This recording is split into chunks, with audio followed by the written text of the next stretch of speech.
The big three. Number 3.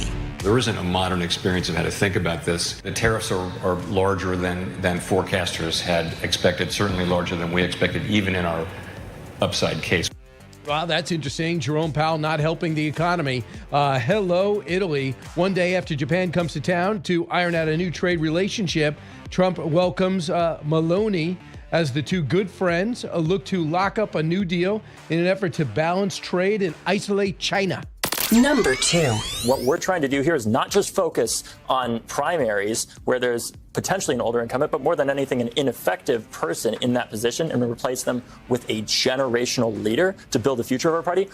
Wow, that's kind of interesting, is it? Dem civil war continues as stars and youngsters assert themselves, and Joe Biden continues his nobody wants comeback tour.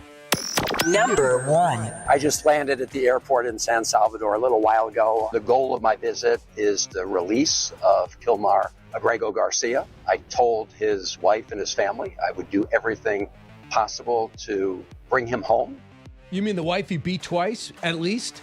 Dumbfounded. That's what I am, because Senator Chris Van Hollen decides he's going to go to San Salvador to get out an illegal alien. The Dems' decision to go after Kilmeade Garcia after he's been accused by two separate judges, and there's more proof emerging that he's a vital member of MS-13. Yes, the death cult, in which they are. Meanwhile, Rachel Morin, in his own state of Maryland, has a convicted killer get convicted this week, and not a word from the senator, not a word from the governor.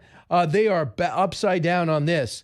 So just give you an idea of how the facts on Garcia have emerged. It turns out two separate incidents recorded where he threw a laptop at his wife and then bruised her. Another time he endangered to the point she had to call cops, get an order of protection for her own safety. That's right. This is the guy you guys are going to bat for in El Salvador. Your heart breaks for him. Do you know he was pulled over with 7 other people in the car going from Texas over to Maryland, one of which they believe was on a terror watch list? And when the FBI got a hold of it before they let him go, driving without a license, by the way, he didn't have it with him. He can't drive. He should not be driving a car. That's enough to expel you, even if you had a green card, let alone his status. And think about this. They took pictures of all 8 of them and let him go. He came here illegally to start with. He was picked up at Home Depot in MS-13 with rolls of cash on him and tattoos and paraphernalia that showed he'd be a member of that gang. But that's the guy that Democrats are going to bat for, that Cory Booker's getting a delegation for. With us right now, a guy who's not in MS-13, I can tell you that for sure. He's chief political anchor of Fox News, anchor of Special Report, Bret Baier. Bret, welcome back. Thanks, Brian. Just out of the shower. Thanks for the time. Yeah, I just wanted to buy a few minutes. I was going to play some cuts, but they told me you were ready. So Bret, a couple of things. I mean, I'm looking at Senator Van Hollen, and I'm thinking to myself, does he understand? Did anyone do a background check on the guy they're going to bat for? Do you think they changed gears at all with these new revelations I just mentioned? I think they're committed. I think they are down the road of due process and think that this is standing up to the Trump administration. But, politically, you're right. There are more things coming out. There are, in these actions that went before 2 different judges, there was evidence that he was tied and that he had actually a high rank in MS-13, a specific name in that group. And listen, I think if it's ambiguous at all, they're really going over the top to go down there and try to get him out. And politically, in the middle of the country, I'm not sure how much people are saying this is worth this effort. Listen to what Chris Van Hollen said yesterday when he was not able to see what he calls his constituent. By the way, does he have a job? He's been here since 2016. He was in front of a judge in 2019. How does he make a living for his family in Maryland? Cut 26. They should let him go. I said I'm not asking him to smuggle Mr. Abrego Garcia into the United States. I'm simply asking him to open the door of CCOT and let this innocent man walk out. I mean, does anyone consult with these people? to think that an innocent man walk out, how he got here, what he did when he was here. The judges that have come forward are not Trump judges. So I'm just astounded that this is what they're focusing on. And do you think they understand the dichotomy with Rachel Morin? Yeah, I mean, that was pretty powerful yesterday. I mean, Rachel Morin killed by an illegal immigrant brutally, to the point where they couldn't show the pictures to the family because it was brutal. And that's in Maryland, on a walking trail in Maryland. And that the family always went down.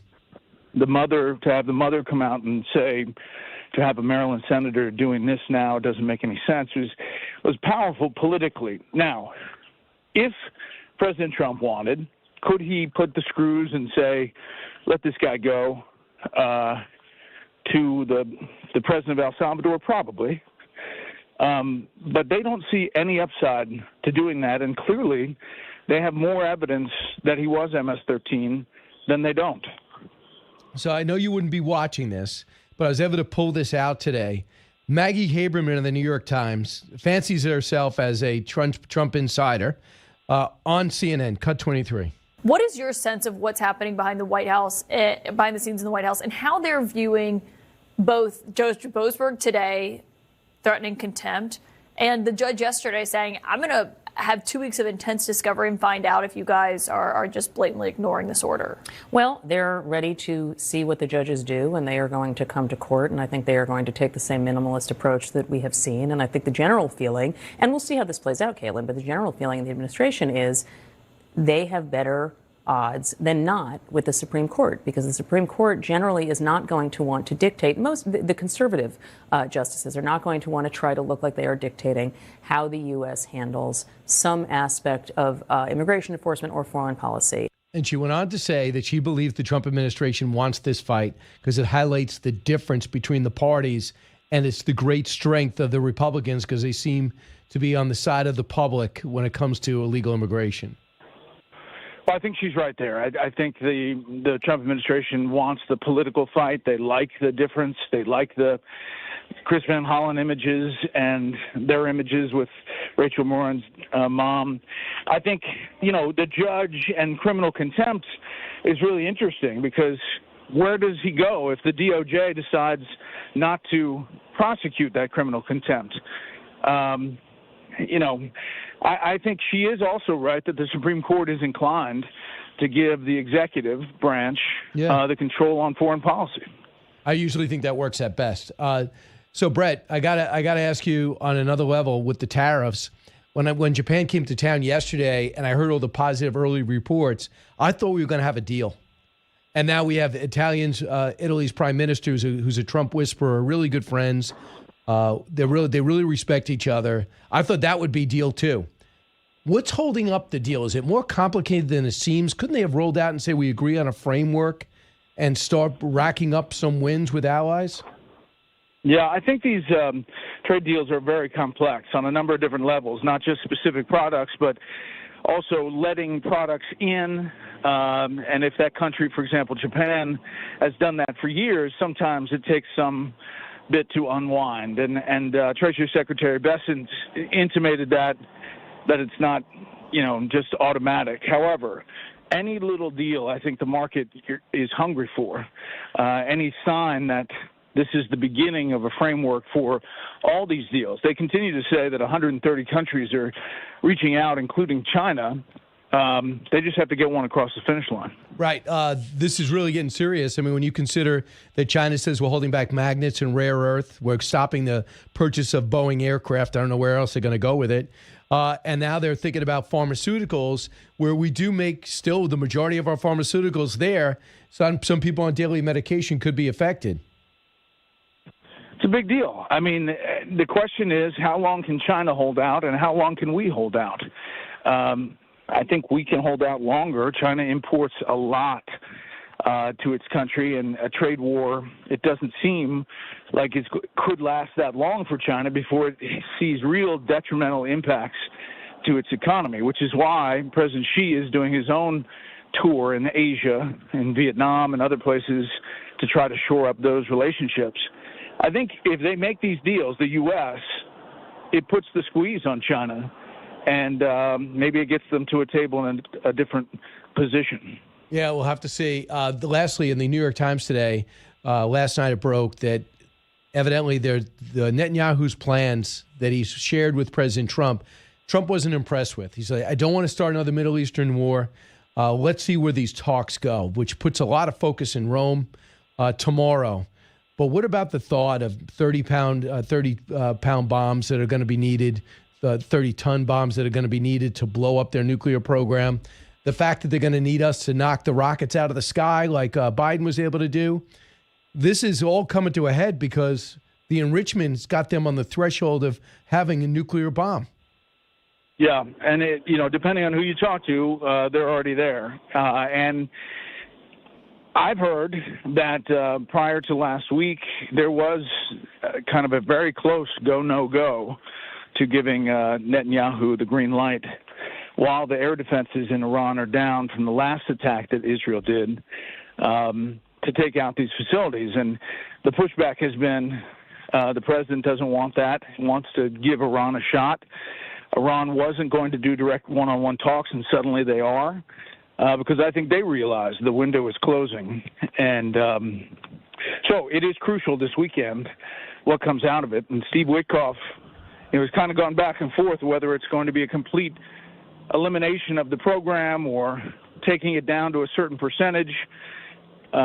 This is important stuff in the nitty-gritty. I just wonder how long until Witkoff's got three balls in the air. He's got the Russia-Ukraine, he's got the Palestinian Israelis, and now he's got the Iranian talks. But he really has no experience in this area. He does deals, but they're real estate deals. Why wouldn't you use Marco Rubio as the lead? Do you think it's causing tension? I don't think it's causing tension. I've seen and heard they get along really well. I do think they're going to tap Rubio a little bit more and take one of those balls out of the air. But the president really trusts Witkoff. He has a lot of feedback from the foreign leaders that they really love him and how he operates. But you're right, he hasn't done the specifics of this. He's a quick study. But you're talking about real details. We were talking about the complexity of a trade deal. Try the complexity of a Iranian nuclear regime that you have to set up checks for. That's complex. Yeah, but to me, it's very simple now. It's not stop the enrichment or lower it. It's get rid of it. So I think that it's got to be the deal. Bret, do you have Maloney tonight? I don't have Maloney. We tried, and the schedule did not work out. She says she'll come back on some other time. I'll be interested to see. Obviously, they're part of the EU, and EU has not been favored country's status with President Trump. Yeah, well, I mean, they separating there in the UK, they seem to be a little bit different. Hey, Bret, thanks so much. We're going to watch anyway, even without the Italian. Okay, sounds good. Bret Baier, go get him.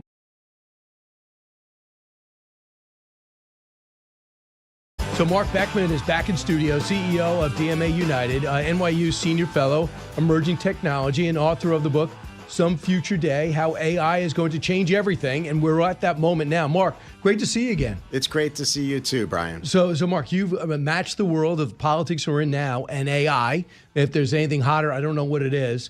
And you write in the Real Clear Markets, came out this week, a case for making AI about America first. Trump gets that, and I think China shocked the world a couple of months ago by showing them they might have surpassed us temporarily.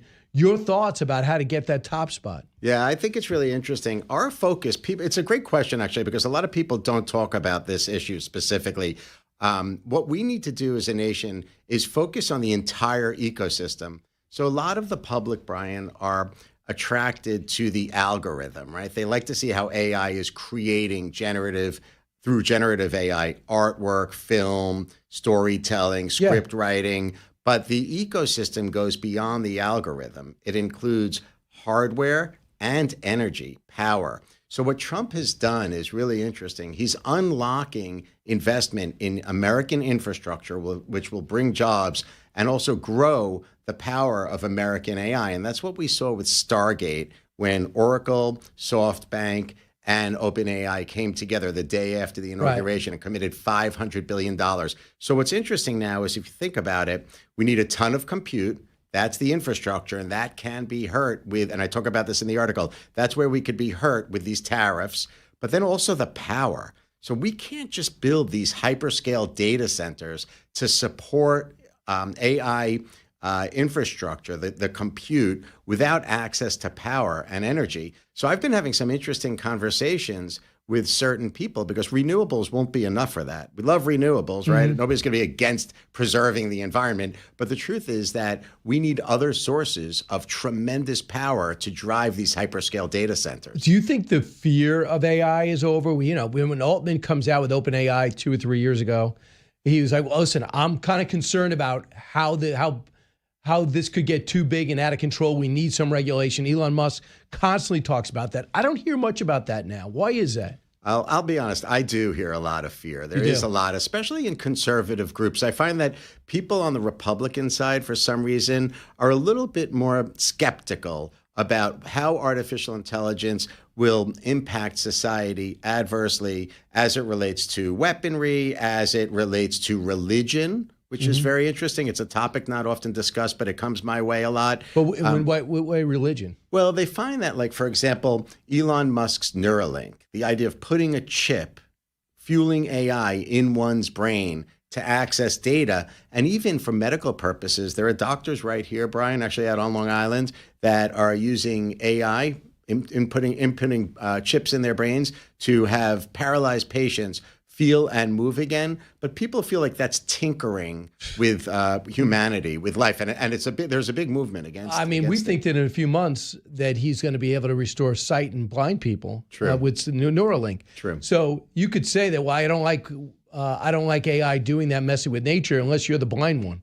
True. Unless you're the paralyzed one. Correct. And commerce and families will always go towards a solution. So if you have a loved one who's paralyzed or who's blind or, can find a cure, they're going to put religion aside, I think, to bring that person back. But is it just power you're talking about with things like Stargate, or is it something else? No, I think this part of it, power, is a major part of the equation that people aren't going to speak about. And when we talk about job growth in America, and if we look at what the energy branch of the executive government is doing right now with regards to coal mines and unlocking coal again, I think that could play a big role, a very significant role with regards to fueling these hyperscale data centers. We are the Saudi Arabia of coal. We heard that for the longest time. We also know that China was buying our coal, but there was a de-emphasis on coal for the environmentalists, but yet people were using it. They were just buying it from other people so we could sleep better at night. You're saying that we're going to need the coal, and we got to find a way to have it burn clean. That's for sure. We're going to need a ton of energy to drive the amount of compute required to fuel these hyperscale data centers. So again, in my opinion, as you know, we've discussed this before, AI will represent the number one biggest growth sector percentage-wise in the United States over the next 4 to 5 years because of Trump's policies. The ecosystem is the algorithm, the hardware, and the power. So when you look at right now, the technology, is there enough push in the private sector to understand we're really in a race against China? Do you get it from Silicon Valley? Do we understand what the stakes are? Silicon Valley is really excited right now because during the Biden administration, and we saw this more with crypto, but they're connected. Crypto and AI are totally connected. David Sachs has got both portfolios. And he should. He definitely should, in my opinion. But what's happening is because the Biden administration had such a high level of uncertainty, coupled with they were so against growth with regards to emerging technology, a lot of investment dollars were pushed overseas. So was talent. Now, the American entrepreneurs are being unlocked by the Trump administration. Money's flowing back in, investment is coming, and they're inventing. So they're inventing consumer-facing issues, they're inventing medical issues, they're inventing all kinds of solutions to problems that we might have as it relates to military or the creative industries. And it's going to be an exciting time to be in America. You know what I also noticed too? For the longest time, Google and other tech agencies were like, we don't want any part of the Pentagon. We don't want our technology to be part of any type of weaponry or war. And a lot of times Google was not cooperative. Apple was not cooperative. I get a sense that there's a sense of patriotism now in the tech community, and they want to work. They want to work more and more with the Pentagon. There's no doubt about it. I think that one of the inherent traits of people in the tech community is individual liberty. They love unlocking growth. They're innovative. And we're seeing that connection. It was amazing. I know you were there at the inauguration to see, in the rotunda, these leaders of, some people argue that the leaders of technology, of these big tech companies, are more powerful than governments. And I think that we would probably agree in many ways they are. I know. When you look at Musk, and this is what I heard when it comes to religion, they said, well, go on Tesla. Even if you don't want an electric car, you got to see what Tesla's working on, and it's robots. And what these robots are doing, they look like decathletes. They're able to scale mountains, go through mud, and people are pointing to the fact that they could play a big role for, let's say, in healthcare. When you become a senior, do you have any help at home? The way these robots, we are seeing in the demo, they might play a role. Well, that concerns a lot of the religious community who says you can't substitute humans for robots. So AI and robots are coming, and obviously you mentioned Tesla. It's going to be coming in a big way, because something that Musk is doing is he's driving the price down. So families could bring in robots, and they could share robots in communities for a lot of the chores and tasks that we hate: cooking, folding laundry, running to the supermarket, stocking your shelves, etc. But what's going to happen also is we're going to see a robotic revolution in ways that are going to reform businesses, stand up new businesses. Think, for example, security systems. Think, for example, robots in military. We talk about drones quite a bit, and we think about where innovation is going. Drones have now, the United States government has a contract with a drone company called Extend. Extend has created effectively a small robot that can be operated across continents. So you and I from this studio can literally attack with a swarm of drones, robots, right? Overseas, into Europe, into the Middle East, into Asia, and we don't need to have a military trained background. So robots are going to shift security, search and rescue, and attack in the private sector, as well as between governments. So, I was listening to Mark Cuban the other day, and he said, if I was somebody coming out of college, my recommendation to that person is AI. Every podcast, every tutorial, whatever you can do, try to absorb as much as possible.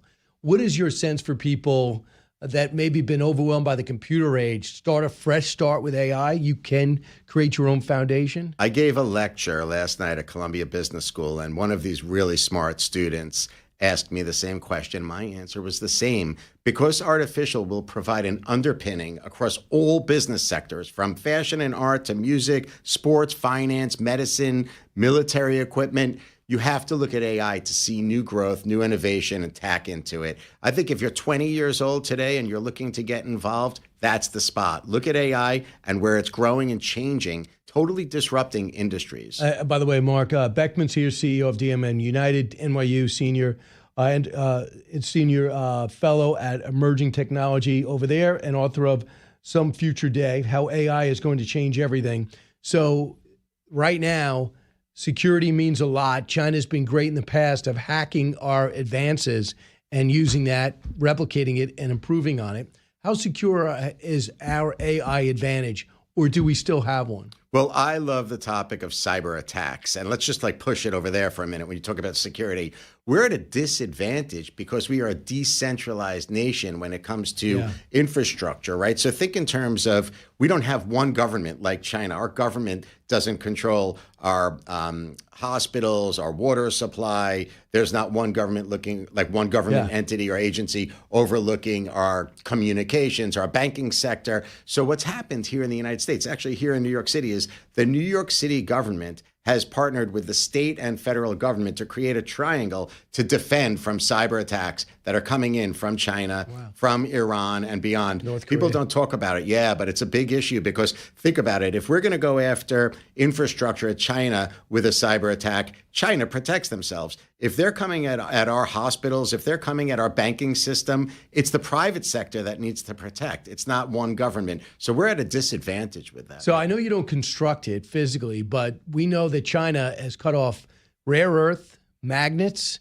a lot of the fundamentals you need to build computers, their iPhones and things like that, fix things, import things, as well as our defense contracts. Have you felt that yet? I have not personally, but I see it coming. And this is why I'm happy to see the the Trump administration working towards creating autonomy in our nation. I heard we don't have the refining capability. This is true. And we have a lot of problems also as it relates to, as you're aware, if we're going to onshore jobs, we need training, we need capabilities across all of these business sectors. The same concept repeats itself over and over and over again, and it's a true issue. Right. It's going to take time, right? If we lock in these tariffs and they create jobs onshore, whether it's in technology or whether it's in automotive, we are right now, it's not going to happen overnight. We need to build. The way I understand it, too, is manufacturing today is not Henry Ford with a huge conveyor belt of a line with guys who are all grimy and with hard hats.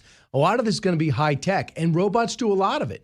It goes back to AI for sure. Automation matters, and it's going to give us an advantage, and we should be building. It's an exciting time. A lot of people are saying, Brian, we don't want those types of jobs, right? But listen, there are a lot of people who, for one reason or another, they're homeless, they want jobs, they fell on tough times. Those entry-level jobs that we're talking about when we onshore because of the tariffs, there'll be a demand for it. I believe there will be. Absolutely. So pick up Marc's story. He's got a column out on Real Clear Politics, a case for making AI about America first. Marc Beckman, thanks so much. Thank you so much. Great to see you. I appreciate it. All right, Brian Kilmeade Show.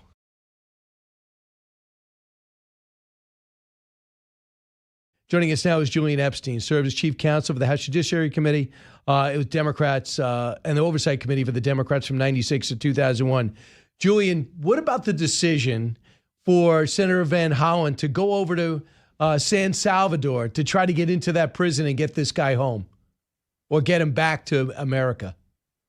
Well, good morning, Brian. I mean, I think it's predictable that Democrats, again, are walking into the immigration trap and picking up, and making a poster child out of a guy that probably has some very unsavory aspects to him once all the facts are on the table. Probably. And again, the Tennessean said he got pulled over in 2022 with 7 people in the car, including one who's on the terror watch list, driving without a license, which he gets you 6 months in jail. Good maximum, right? He gets pulled over. This after he beat his wife twice. This is the guy Senator Van Hollen wants to go to bat for? Yeah, look, it would not surprise me if all of that is true. The point there, that the reason I say probably is because that hasn't been litigated, but that's not my larger point. My larger point here is that I think Democrats, again, are hearing the siren call of defending something that most of the public is not behind them on. And I think they are making a tactical mistake. At the same time, Brian, I don't think this is the best case for the administration either. I mean, the Trump administration has done an amazing job in closing the border. I mean, you look at a year ago, we were getting something like 200,000 to 300,000 border crossings in a month.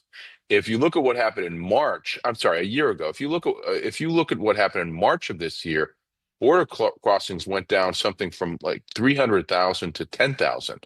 It's a remarkable story what the Trump administration has accomplished. And what they're doing with deportations is also something the public is behind.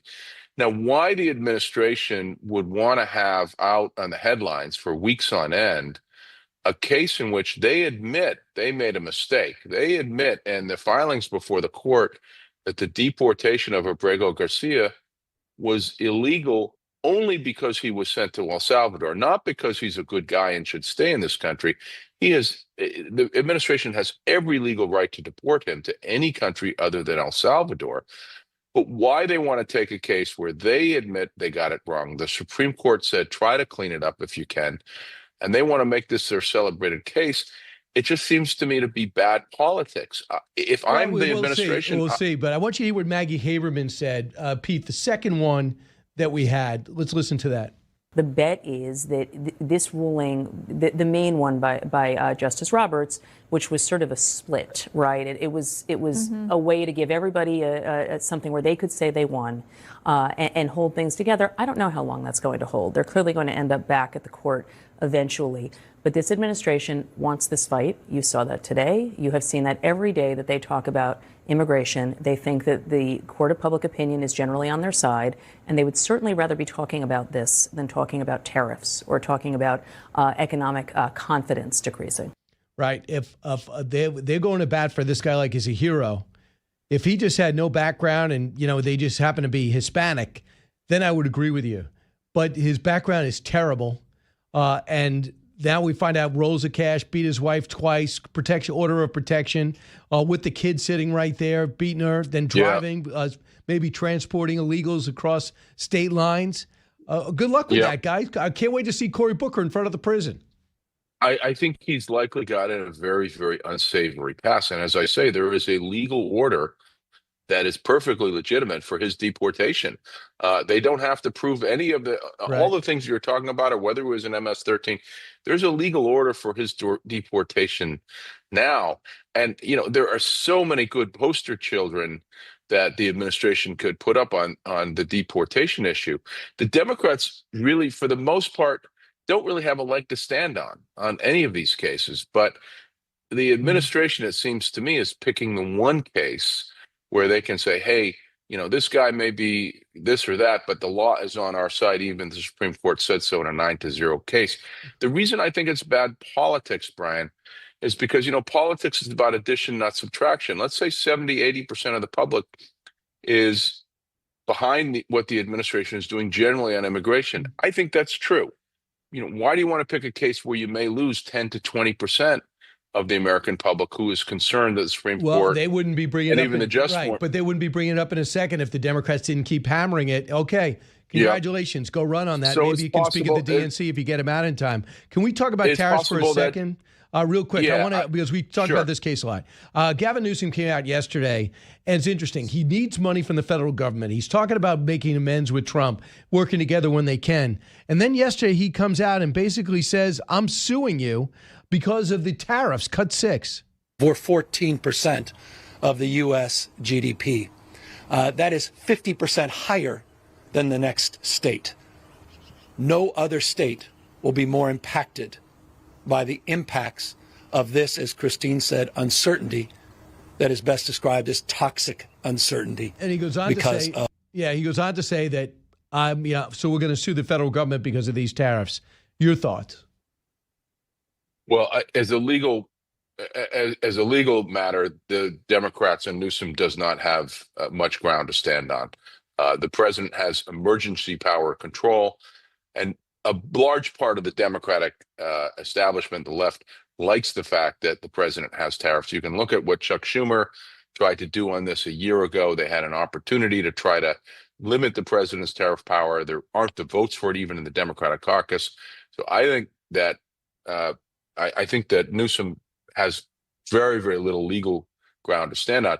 More importantly, what I think you're seeing with this tariff debate, regardless of sort of where it ends up economically 6 months from now, I think you're seeing a massive retransformation, realignment, again, of the working class, which is 70% of the American electorate. I mean, most working class voters finally are cheering for a guy who finally stands up for them and wants to fight back the unfair trade practices. If this were me, I would be pursuing tariffs in a more one country by country approach. I would have focused on China to start with. But what you're seeing is a president who is standing up for against unfair trading practices that have really devastated the working class in the last 50 years. And Trump is the first president to do that. So I think politically, at the end of the day, what you're going to see is the continued realignment of the working class to the Republican Party as a result of this. But Newsom won't win any fight. This is all, as usual for Newsom, who I think is a very superficial guy. This is all, political theater. It's just a dumb. I mean, what you do is Trump gets ticked off at stuff like that, especially when he's at some period they're trying to work together. Now let's talk about Iran if we can. The stakes are enormous in Rome. They had a meeting last week in Oman, at which time it came out today or late last night that Netanyahu presented an attack plan to blow up their nuclear reactors. And essentially you need 30,000-pound bombs that the U.S. has. They have not delivered yet. And Trump balked at it. Here's what Senator Tom Cotton said about the danger with Iran. Cut 15. We want a diplomatic deal that takes Iran's nuclear program away, but if not, then there'll have to be military action because the threat, as you say, is so imminent. Just weeks or months away from enough uranium to create a nuclear weapon, maybe just a couple years away from a missile that could hit the United States. Also, Iran is at a particularly weak moment now after Israel destroyed most of its air and missile defenses and is devastating its terrorist proxies. These things are coming to a head, as President Trump has said, and he's been clear from the beginning. Iran cannot have a nuclear weapon. So your thoughts of what the point we're at right now? Well, I think that I agree with everything that Tom Cotton just said. Iran is very close. I think the administration has to make clear their policy is the dismantlement, like Libya 2003, the complete dismantlement of the nuclear program, not simply a verifiable non-enrichment policy, which was the Obama policy, which was a failure. And Witkoff was a little bit ambiguous about that last week.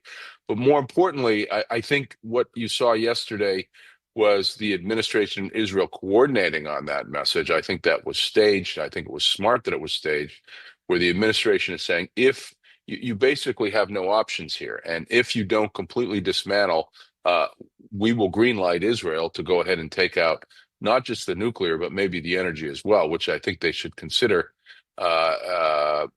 given what they have been doing in the Mideast and sort of the importance of severing the relationship between Iran and China. Most of Iran's exports go to China. But I think more importantly, Brian, we are poised in the Middle East to see a realignment, a reformation of the Middle East, which if Trump can succeed in doing, I think it would be worthy of a Nobel Prize for him. And I think he has to do essentially three things. If we get a Ukraine deal, which I think we will this year, Trump has got to insist as part of that deal that Russia decouple itself from Iran and in exchange open the markets, the Western markets, to the Russian economy, which Russia needs very badly right now. The ruble is spiraling. Yeah. There's probably going to be another devaluation. This is something that would be in Russia's interest, and I think it would be in the West's interest as well. So the first thing would be the decoupling of the relationship between Russia and Iran. The second part of it would have to be cleaving the relationship between Iran and China. And again, I think you can sanction the oil. 95% again of the oil that Iran exports goes to China. Yeah. So I think they can up those sanctions even more. Right. There's a number of ways you can ratchet it, or you can greenlight Israel to take out the 20 tankers that deliver Iranian oil to China on a daily basis. The third thing that I think is most important, Brian, is the Saudis want this defense pact, this mutual defense pact, which the Senate would have to ratify. They've invested $600 trillion in the U.S. That's how badly they want this. They're making the signals they really want this. I think if Trump can agree that ought to be done, and as a condition of that Saudis sign the Abraham Accords, which a lot of the moderate Arab states really want to join as well, you could see a potential pro-peace, pro-West realignment in the Middle East, led by the Abraham Accords and the Mutual Defense Pact with Saudi Arabia. Yeah, the only thing stopping it is Iran. Yep, the only thing. Yeah, where you are isolating Iran by cutting off that relationship with Russia, which is in Russia's interest, and sort of starting to cleave that economic relationship with China. Iran could be isolated, and then the moderate states could be elevated in a pro-West, pro-peace sort of new alliance that is also pro-Israel. Yeah, if you look at Iran, they're the problem with the Houthi rebels, Hezbollah, Hamas. They're the ones creating unrest in Iraq. They are the problem, and the nuclear weapons are their hedge. They've never been more vulnerable. It's hard to imagine us not going through that window. Julian Epstein, thanks so much. Appreciate it. Brian, thanks for having me. He's got an article on foxnews.com just about that.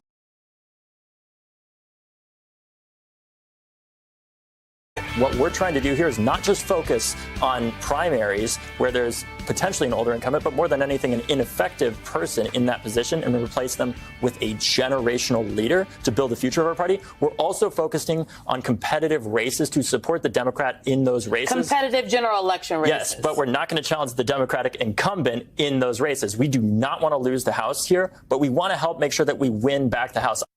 So that was David Hogg, 25-year-old deputy director of the DNC, talking about going after the do-nothing ancient people in the Democratic Party. Listen, if that's what you want to do, that's what you want to do. Let's divide further. Josh Kraushaar joins us now, Fox News Radio political analyst, editor-in-chief of Jewish Insider. Josh, your thoughts about David Hogg looking to turn over the tables? Well, you know, Brian, the saying, the revolution eats its own. Well, that's what the Democratic Party and the Democratic National Committee is learning, that they elected as vice chair this left-wing activist trying to kind of, I guess, appeal to the youth vote, at least thinking that this guy represents younger voters. And now he's trying to essentially destroy the institution from within.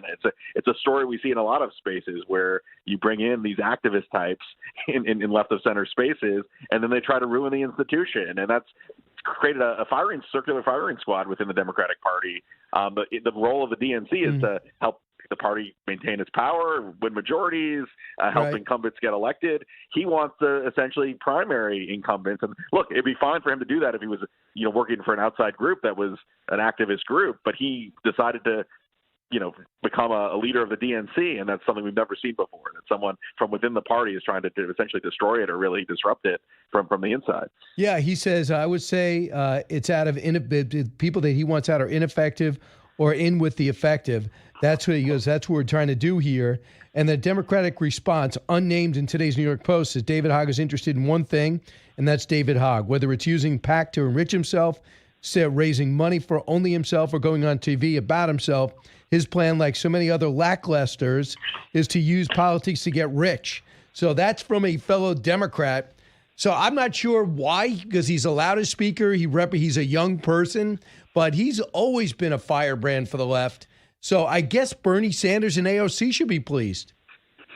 Well, I think you got to ask, how did this guy get elected in the first place? And it's not like this guy's politics were any secret. He has been tweeting and saying all kinds of radical things ever since he kind of jumped on the political stage, and yet he got enough votes, a pretty significant share of the votes.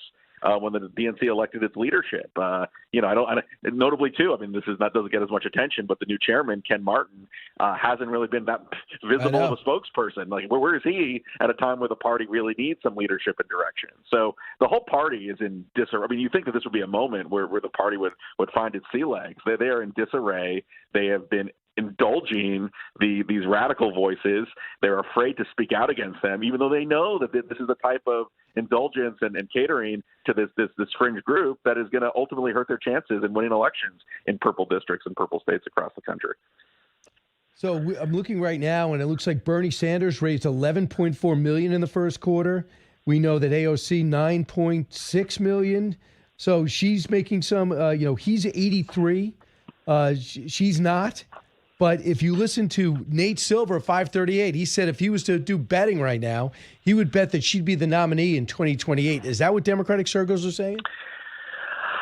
You hear that. I mean, look, she definitely has sort of the zeitgeist of where the progressive part of the party is. There's a vacuum right now in the Democratic Party. There are no natural leaders. She's doing this tour with Bernie. She's got energy. She's young. I mean, all the attributes that she brings to the table are obvious. She also brings a lot of vulnerabilities, like the very issues that hurt Kamala on being part of the woke side of the party. AOC is like Kamala on steroids in terms of believing in issues that are just really harmful for the party in a general election. So, if the Democrats decide they want to cater to the left-wing base and see how that works out in a general election, like that would be sort of a death wish politically. That said, could she win the nomination? Could the party go further left? I mean, you look at the history of, the Democratic Party, they went with McGovern after they lost in 68. There are moments where the parties don't act in their own self-interest. So, she's certainly someone who is going to be a contender. Mm-hmm. I think the big question is, who in the more mainstream wing of the party is going to mount a challenge, and who's going to get the energy? I mean, look, I think there's as much there's an ideological battle between the left and the center of the party, but there's also this notion that like people need to fight more. People need to be more outspoken. Like you have a DNC leader who's been sort of asleep at the wheel, it seems like, in his own party. People need to be on TV and really actually energizing the party, and not just from the left. And the question is who from the middle is going to step up and actually start doing more stuff. Cory Booker, I think, is a name I hear a little bit more about, and he's worth watching. Right, I guess so, but I find him totally inauthentic. George Clooney weighed in. He's on the Broadway, and he weighed in on what he did, and he said, I have no regrets about getting rid of Biden. But he did say this about who's next, cut 18. Who I think is levitating above that is Wes Moore. I think he is a guy that he's handled this tragedy in Baltimore beautifully. He's 2 tours of duty in Afghanistan, active duty. He speaks sort of beautifully. He's smart. He ran a hedge fund. He ran the Robin Hood Foundation. He's a proper leader. You think so? Well, look, I'll say this, that I know I mentioned Booker, but probably the candidate that would emerge as a counterweight is someone who's not from the 2020 class of candidates. It would be someone new, a governor. Wes Moore is someone who has charisma. I understand why there's a lot of interest in the Maryland governor. He's very untested. I mean, he just is someone who has never really faced sort of the national clegg light. So I think there's a lot of potential there, just based on his natural charisma, enthusiasm. He's a likable guy. So he has that upside, but he's just such an unknown figure to most Americans.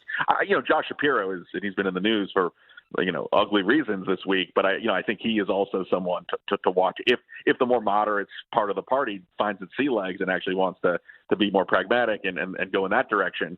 The Pennsylvania governor, I think, is also someone to watch closely. Yeah, do keep an eye on that. Lastly, we see that Senator Van Hollen thinks a great idea to go to San Salvador and defend and try to get out this wife beater who 2 judges thought was an MS-13 member, and were pretty convinced of it.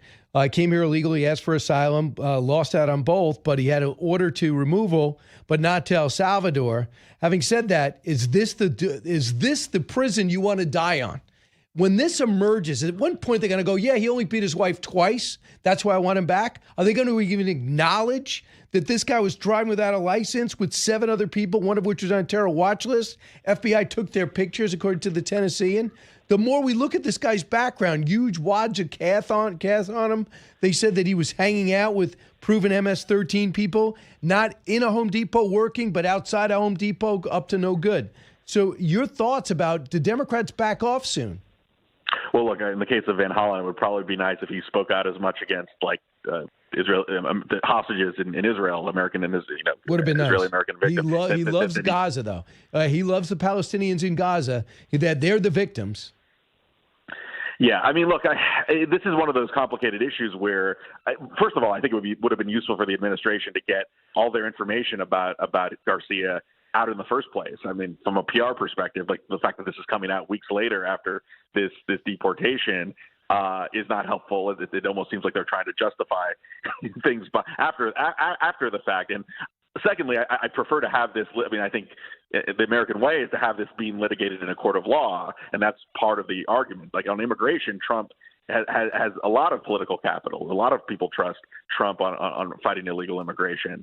I think where he's a little softer is like respecting due process, and this stuff should have come out in a courtroom, not on Twitter or not in these 2 weeks later after the fact, after the guy was deported to a pretty nasty jail in El Salvador, having this stuff come out many days later. So I think it's useful for the administration to get this information out there.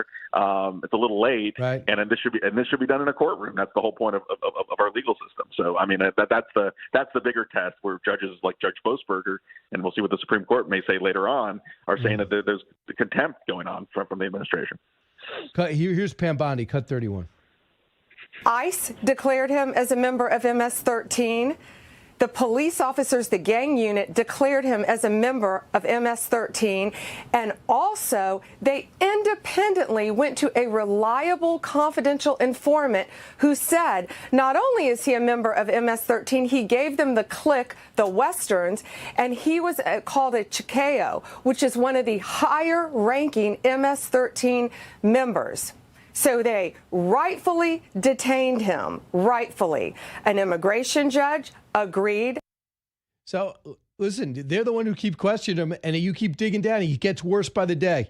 So Van Hollen's going to have a tough time even justifying the trip soon. Is he going to go look for other domestic abusers being imprisoned who he thinks are unjustly? So, I mean, this guy is worse the more you look at him. I just can't believe that Cory Booker's going to go next week. Yeah, I mean, again, the Van Hollen politics. I mean, he certainly has become on some of these issues one of the most progressive voices in the Senate caucus. So it doesn't surprise me coming from him. It'll be interesting to see which Democrats end up going. Booker, I think Booker's trip, you're right, is pretty notable given that he's got maybe bigger political ambitions. But look, I mean, I think there's a lot of stuff out there. It would be nice if this was contested in the courtroom rather than kind of on Twitter and these PR back and forth. There's a lot of contested information about this guy. We should have a judge kind of decide what's right and what's not. And I think that is what a lot of people are a little frustrated by, just cross partisan lines. I don't know how you feel, Josh. I was a little surprised to see that Netanyahu got pushback from President Trump. Not saying it's bad or good for right now about the attacking Iran and just getting rid of their nuclear program. He said, I need 30,000-pound bombs. I'm going to need you. I don't have them yet. Probably need you to drop them. If I drop them, definitely need you to help me with some return fire like Joe Biden did. And Trump said, not yet. Let's talk about it. How about that scenario? Look, that was a big New York Times story last night that Trump ultimately decided after a very heated debate within his administration that he didn't want Netanyahu and it was against Netanyahu going after Iran's nuclear program militarily. And it comes also after Steve Witkoff is starting negotiations in the Middle East with Iran and made a comment, I think it was to Sean Hannity just earlier this week, that he had ended up walking back about allowing a certain level of enrichment that was the same, actually even worse than what Obama had negotiated back in 2015. So there's a lot of concern from Republicans we've talked to, at least, about sort of what the playbook is on Iran, how to it's one thing. The other thing that's worse is even if you don't support a military operation from Israel, you don't want to give the leverage away. You don't want to say this is what we're going to do and this is what we stopped, because then it all of a sudden hampers your ability to have a tough negotiation and get them to make very significant concessions diplomatically. So I'm not sure what the playbook is. It seems like there's a big knife fight going on in the administration. There are a lot of voices that have been calling for tough policy and continuation of what Trump did in the first term in constraining Iran. But there are factions, and we've heard this in recent weeks, of people that are trying to restrain and have a more isolationist view of foreign policy. And the New York Times story goes into the different factions that are counseling different things within the administration. So Tulsi Gabbard is one who said, slow down, right? And it looked like Pete Hegseth had some doubts about the plan, as did the president. And we'll see, because there's a lot of people who think that Russia's right and Iran's not that bad. They're not necessarily on the administration's team, but they have influence in the administration, which both scare me. I also don't love that Steve Witkoff has taken the lead. I'd much rather Marco Rubio. Even if you're good at people, reading people, making deals, you need to know the history. You need to know the players. Yeah, it would be nice to have the Secretary of State, which his job is to lead America's diplomacy, like to have him there at least, along with Steve Witkoff. It also is there are not a whole lot of folks that were actually in those initial negotiations last weekend in Oman, where the initial engagement took place indirectly. It would be nice to have some of the experts, some of the policy experts beyond just one person. And frankly, I don't know how Steve Witkoff does it. He's in Russia, he's in he's in Gaza. I mean, he's all over the world, literally day to day. And to be and he's not an expert. That's not necessarily a negative, but he's just not super well versed in all the details of the diplomacy necessary in these situations. So you want to make sure you dot your I's, cross your T's, and it does seem like the at least Witkoff personally is a little bit overstretched these days. I would think so. Yeah. And if we don't see some deals soon, I imagine there's going to be some changes. It looks like Rubio might be leading the charge now with Hamas. So we'll see where that goes. They have very few options, by the way. It looks like Israel is not only clearing land, they're holding land. And they say we're not going anywhere, and we're staying in the portion of Syria that we're in right now. So they understand it's a bad neighborhood, and there's only one way to do it and be tough everywhere. Josh, thanks so much. Thanks, Brian.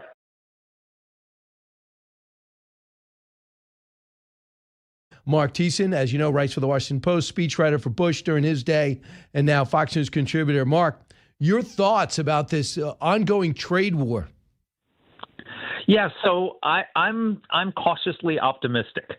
So I remember I did a column this week where I pointed out that back in 2018, Donald Trump went to the G7 summit and said to all the leaders of all the world's economies, let's eliminate all trade barriers, all subsidies, all tariffs, all taxes. Let's just have total free trade. And they all sat around and said, yeah, what else can we talk about? Right. And now all of a sudden the EU is like, hey, let's have a zero for zero deal. They weren't interested before the trade war. You know, it wasn't until Trump threatened to impose 20% tariffs and 25% tariffs on their aluminum and steel and cars that all of a sudden they were like, hey, we'd like to talk about this. And now you got 75 countries coming. So I think this could turn out okay, as long as Trump sees this as an opportunity to eliminate their trade barriers rather than raising our trade barriers as a way of bringing in revenue, because I think that would be very destructive to the American economy. But if he could get 75 countries to sign trade deals with the United States and eliminate their barriers to American exports, that would create a huge amount of jobs, and it would be the greatest free trade achievement in American history. Well, I think you're right, but I was hoping some of the deals would be done already, framing them out with Japan. It was a great meeting. Where's the deal? You know, today, Prime Minister Maloney's at the White House. They're best friends. They really respect each other. You know, I don't know what she could do for the EU, but, man, maybe she's empowered to do a lot. And then there's Vietnam is ready to go, and it looks like the UK is ready to go. Just want the meeting. Israel says whatever you're looking for. So I think these victories, big and small, would help give some confidence that it's really China that's the problem. And Jerome Powell did not help yesterday. Listen to him, cut one. Despite heightened uncertainty and downside risks, the U.S. economy is still in a solid position. The labor market is at or near maximum employment. Inflation has come down a great deal, but is still running a bit above our 2% objective. Tariffs are highly likely to generate at least a temporary rise in inflation. The inflationary effects could also be more persistent. Avoiding that outcome will depend on the size of the effects, on how long it takes for them to pass through fully to prices, and ultimately on keeping longer-term inflation expectations well anchored. For the time being, we are well positioned to wait for greater clarity before considering any adjustments to our policy stance. But he went on to say that the tariffs were greater and went on with more countries than originally thought. And Trump has said, I can't wait to terminate this guy. But he didn't say he's going to fire him. But that created, we're down, I think, 500 points today. And we were having a good 4 or 5 days in a row.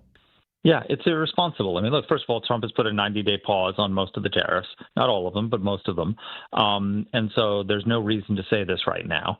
And, you know, so we have to see how this plays out. The problem we have, of course, is that there is cognitive dissonance inside the administration. You've got, you know, Peter Navarro, who said, we're not negotiating, right? This is not a negotiable point. He wants to literally put on the tariffs and protect American industry. He thinks the tariffs are good in and of themselves. And then you've got Scott Bessent and others in the administration who are saying this is a negotiation. And Trump says both things. Trump says, I love tariffs. Tariffs is the most beautiful word in the English language after God, religion and love, and it's going to bring in tons of revenue. But then Trump's the deal maker who likes to cut deals, and so it really depends on which way it could go either way. And I don't know which way it's going to go yet. So there's a lot of uncertainty about it. I wish he had just done the 90-day pause instead of announcing them and having a 90-day pause, which caused the markets dropped by $10 trillion in 3 days. It would have been better to say, I'm going to impose them in 90 days. Let's go negotiate. And then we wouldn't have had all the market volatility. Yes, that is true. We'll see, because we started bouncing back. How about Gavin Newsom? You know how much he's trying to get from the president to try to build Los Angeles because they've got to bring water to a fire. Listen to him. Cut 5. Today, I announced a lawsuit on behalf of the state of California suing the Trump administration. California is the largest manufacturing state in our union, one of the largest trading partners around the globe. No state will be impacted more than the state of California as it relates to the unilateral authority that's being asserted by the Trump administration to impose the largest tax increase in modern American history. So what's he even talking about? He's going to sue the federal government for tariffs? Yeah. So first of all, just keep in mind this is the guy who, while the fires were raging, signed a bill that the California legislature passed to pass tens of millions of dollars to fight Donald Trump. Right, while the fires were burning, that was their priority. So this is the worst governor in America. Now, here's the thing: Trump does have this authority right now because the power. The tariffs are a tax, and Congress has the power to tax. But Congress gave him the emergency powers to do this and didn't limit it. So he's using powers right now that really should be in the hands of Congress, but Congress abdicated and gave to him. And so I'm sure this is going to get litigated. You shouldn't. I think there's probably a good argument to be made that you shouldn't be able to do this kind of a massive tariff, on so many countries around the world without Congress having a role in it. It's supposed to be an emergency power for emergency situations, whereas as opposed to using it for this broadly.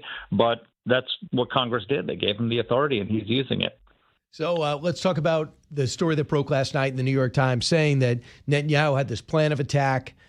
There's some people in the administration on Iran was for it, but Tulsi Gabbard were not. Didn't feel like it was fleshed out, and the president didn't go with it, and some others were not pleased with it. Maybe Secretary of Defense Hegseth.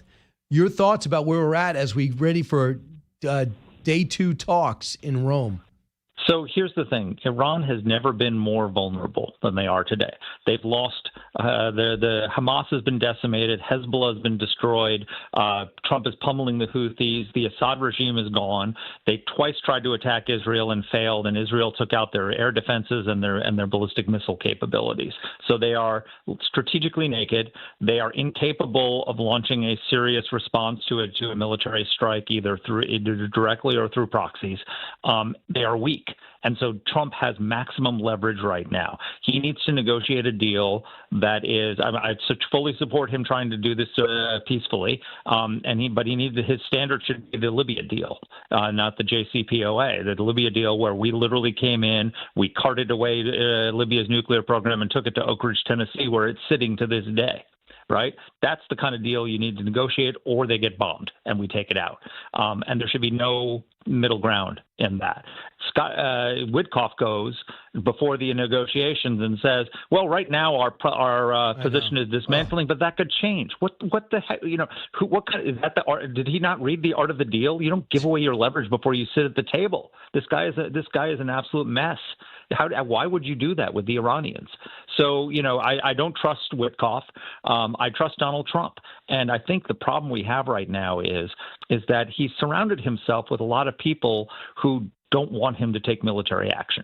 And this is the guy who bombed Syria twice, who took out Qasem Soleimani, who took out the Wagner fighters in Syria, who launched a cyber attack on Russia. He's not afraid to use military force. So I think the problem we're starting to see emerge in the Trump administration is there are people who don't want to let Trump be Trump because they're isolationists. And they don't want to restrain him from using military force. And he uses military force in such an effective way unlike any president I've seen in decades. So let Trump be Trump.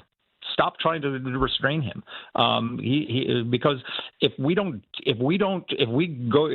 sign another JCPOA, the lesson to China and to Russia is, we don't have to we don't have to have peace in Ukraine. We can take Taiwan. Trump's is afraid to use military force, and he's not. But he's got to demonstrate it. He's got to listen to Waltz and Rubio. That's what he's got to do, because neither one of them want war, but they know that it's Nobody necessary. Wants war. And people have to know the history. What does Steve Witkoff know about the history of the region? I'm sure he's a smart guy, but he's a real estate guy.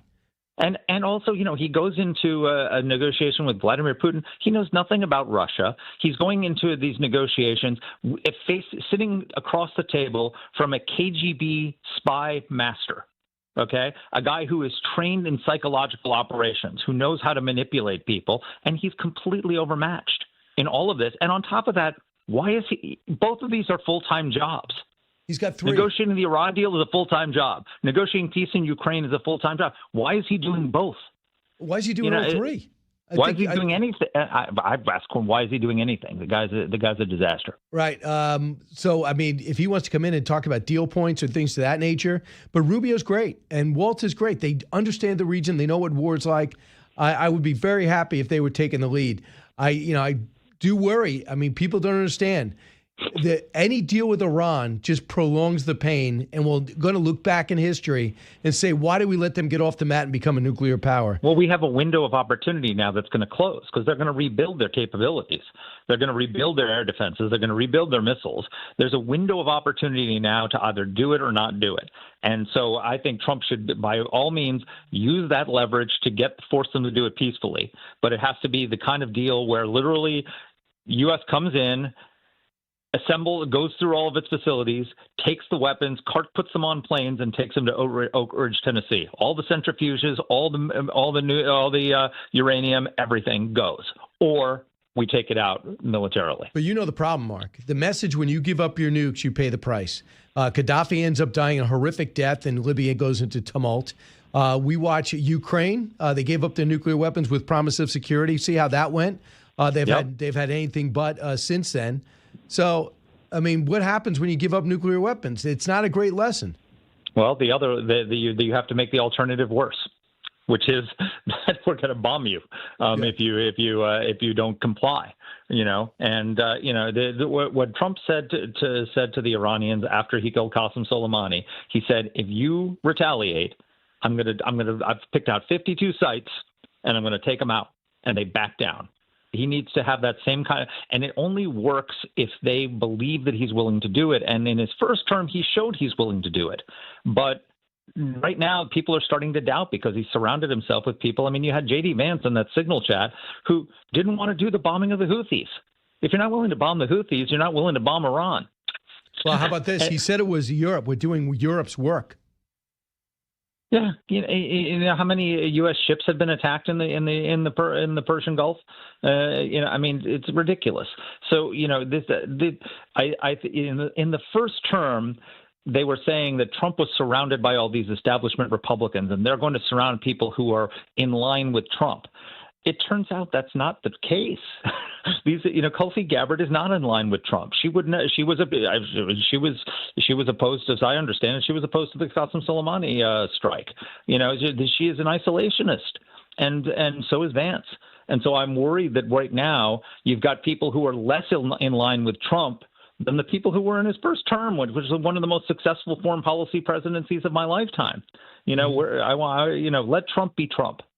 I hear you. It's going to be a big weekend because this thing can't drag on for weeks. And he already said, kind of broke the piece and said, talking about lessening the enrichment. He said it's got to all be gone. And then Iran just came back and tweeted out on X, or put out on X, that that's not the way you do things. Go back to protocol. You've pushed the process. You're being disingenuous. And then Ayatollah just tweeted out, reminded everybody this week that we want to destroy Israel. Just, by the way, we're looking to destroy Israel. All right, so They're letting you know that they're not dependable negotiators. No, of course not. They're going to what they want is they're proposing a second JCPOA, and Donald Trump is rightly pulled out of that deal because it was terrible. So why on earth would he negotiate a new JCPOA? I don't think Donald Trump wants to do that, but I think there are people around his administration who would take it. And this is a problem. And in the end, at some point, it's not just the United States' decision. Israel can decide to take matters into its own hands. They can bomb it. They can't do it as effectively without our help, but they can take it. Do you think the Saudis are going to accept the JCPOA? It's at some point. There's a lot of factors and a lot of people who have a stake in this beyond the United States. Yep, 30,000-pound bombs are needed. We have them. Israel doesn't have them right now. They're in Diego Garcia right now, baby. All right, make sure they're safe, Mark. All right. All right, Take make care. sure 2 padlocks. Marc Thiessen, thanks so much.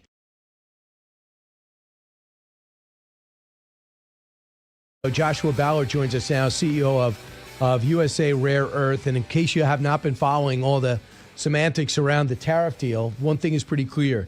The Chinese know what hurts. Pharmaceuticals, they make them all. They're threatening to hold them back. One thing they did almost immediately is say, hey, guys, you need our magnets, you need our rare earth. We think we're going to hold off on them. How does that affect us? In every way.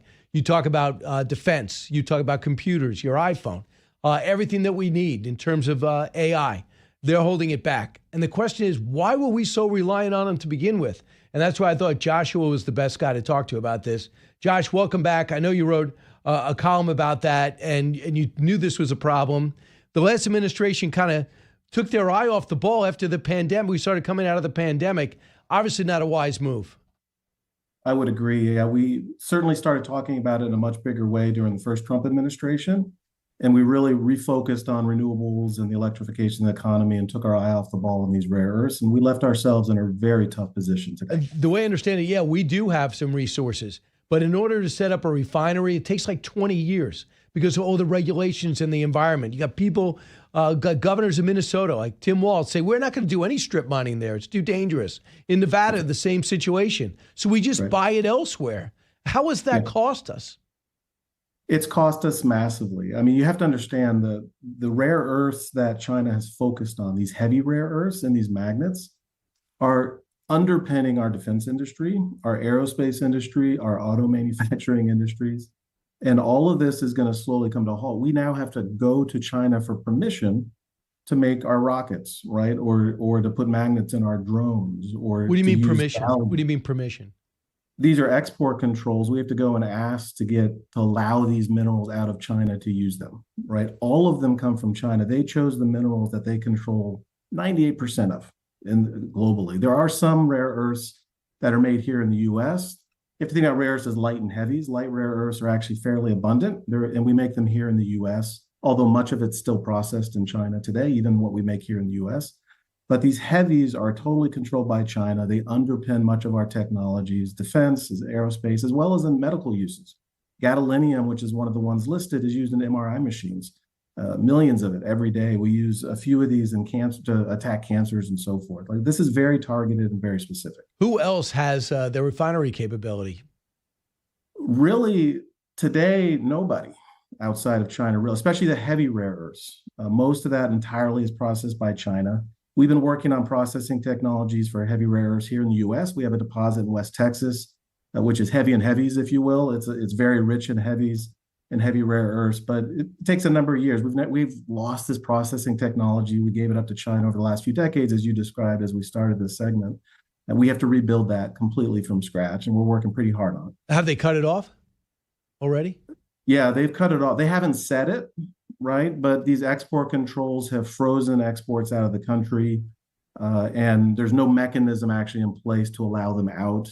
And of course, we knew this was happening. This happened to Japan back in 2010. They cut off these critical minerals to Japan over some boating dispute that they had 15 years ago. We really should have listened then. Right. And how did Japan respond? At that point, there was a black market on a lot of this stuff, and they were able to kind of go with the mobsters. And those mobsters got blown up by China. That's what you can do with that society. And they cleaned it all out. Now the government's in total control. Yeah, well, Japan was smart. I mean, they moved their supply to Southeast Asia, Vietnam in particular. So they took action after that happened. The rest of the world should have listened. Right. So Japan is not capable of supplying some of these metals and these magnets?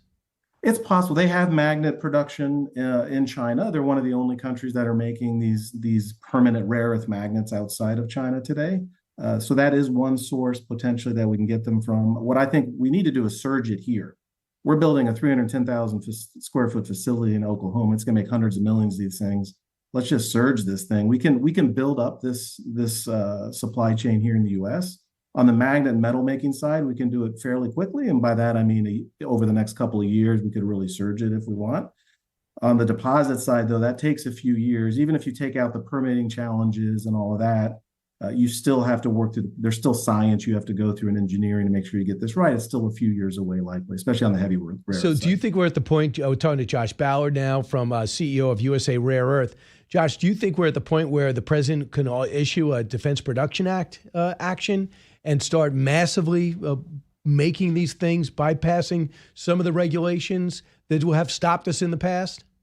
Absolutely. I think we should. We should look at this, in my view, as the Marshall Plan for rare earth supply chain in the U.S., or what we did for auto manufacturers during the 2008 financial crisis, right? Come in, build this thing, remove the barriers, and the government can be a catalyst. If we do this with private capital, which is what we're doing, we went public a month ago, we raised a lot of money, we're building our first line. We can either do this with private capital over the next 3 to 5 years, or we can surge this, use the government as a catalyst so we can raise more money and do this over the next 1 to 2 years. A couple of weeks ago, the Congo came over and they said, we have an offer for you. Help us with the civil war. We got these insurrectionists, and we'll give you access to our rare earth. And of course, we're not going to have children with spoons on the sides of a hill trying to dig out lithium. We would do it. We would demand, I hope, a little bit more values and ethics in doing it. Do you think we should do something like that? I think we should look internally. I mean, now we're going to be reliant on the Congo or on... We have enough internally? Yeah, this is actually pretty prevalent, right? We have to do a big search. The light rare earths we can certainly do here internally. Gallium, which was banned 3 months ago, critical to the Patriot missile system, for example, semiconductors. We have large deposits here. We have a large deposit. There's also a big deposit, I believe, in Idaho, one of the largest in the world. And the heavy rare earths, we have a pretty large deposit. We have to look for more. Brazil has a lot. I think that'd be a better place to go here initially. But a lot of when you hear about these deposits, whether it's in the Congo or in Ukraine or Greenland, they're still a couple decades away. I mean, we need to look at what's closer at hand, such as our West Texas deposit. That's not decades away. If we remove the permitting challenges and all of that, that's more like a few years away. It's a much closer event, and it's here in the U.S. I think we really need to turn internally and create some self-sufficiency here. Well, I mean, do you think there's a desire in Texas? They're great at cutting red tape when they want to outside Austin. Do you think they would do that? And if we're going to do a Defense Reproduction Act, what cities and towns should we be looking at that has the most in states? Yeah, Texas is super supportive. They've been great supporters of ours. We're on Texas land there in West Texas near El Paso. The GLO, the General Land Office in Texas, has been a close partner. So I think Texas will be very supportive over the next few years. We're lucky we're on state land. In a state like Texas, a lot of this is on federal land. So the moves that Trump has made to free up the permitting and to kind of open this up on federal lands is going to help a lot. We have reserves in Idaho and Wyoming, in particular in Texas, where we're at, that are known reserves. I think we need to act on very quickly. And then we need to search the geology. There's bound to be more. This stuff isn't absent. It's just we are absent and looking for it. That's been the challenge. China has also been hoarding it, which I think is pretty, that shows the foresight. I think they have double the amount of the second nation who's in second place. I think it's Japan, but double. Yeah. So they have a lot. They refine a lot. And they knew this was going to be key to the future with AI and everything being run on computers, and now all defense being hinged on that, and space. That's right. 30 years ago, this was the early 90s, a deputy premier in China said, the Middle East has oil, China has rare earths. That's how long China's been thinking and planning about this. This was very purposeful. It was a strategy they built over the last few decades, and now they're leveraging at a moment where they feel like they have a lever they can pull. And Josh, how much bigger can you get? If the defense production came out, would you want to be one of the contractors who gets the contract? Absolutely. I think on the magnet side, we could scale up that magnet facility within the next couple of years. We could move very quickly. There's some limitations because you have to order an equipment and there's lead times, but we're already well on our way, and we could scale that up 3 or 4 years faster than we would have otherwise and go live with a much larger amount by 2027, I believe. And the deposit we could surge. We can't get everywhere we want to as quickly, but I think within this administration, we could have a producing mine with the right attention and removing the barriers that we need and partnering on the science with the government. Absolutely, I think we could. Well, good luck. Joshua Ballard, the CEO of USA Rare Earth. This is something that's front and center as this trade war carries on. But even if there isn't a trade war, we have to be autonomous. We can never trust the Chinese. Josh, thanks so much. Thank you, Brian. I appreciate it. Glad you're doing what you're doing. It's one of those things where you're for profit, but you're also helping the country.